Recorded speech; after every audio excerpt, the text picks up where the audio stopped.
खरा तर point of इन्फॉर्मेशनमध्ये हा विषय होता, पण साधर्म असल्यामुळे हा विषय मी इकडे घेतोय. माझ्या नाशिक जिल्ह्यातील निफाड तालुक्यातील मोजे पिंपळगाव निफाड येथील KGS साखर कारखान्याकडे सन 2018-19 या गळीत हंगामातील ऊस पुरवठा केलेल्या 130 ऊस उत्पादक शेतकऱ्यांचे साधारणतः 1.5 कोटी रुपयाचे ऊस बिले आस्थागायत प्रलंबित असून हक्काची रक्कम न मिळाल्यामुळे शेतकरी गंभीर आर्थिक संकटाला सामोरे जात आहे.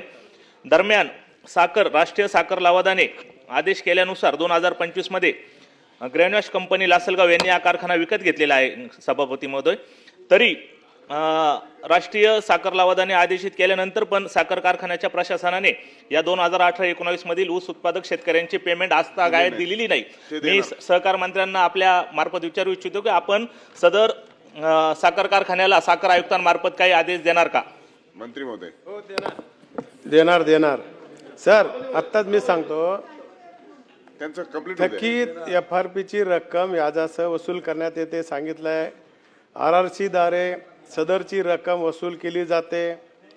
रक्कम दिली नसल्यास पुढील वर्षाचे लायसन त्या कारखान्याला देत नाही.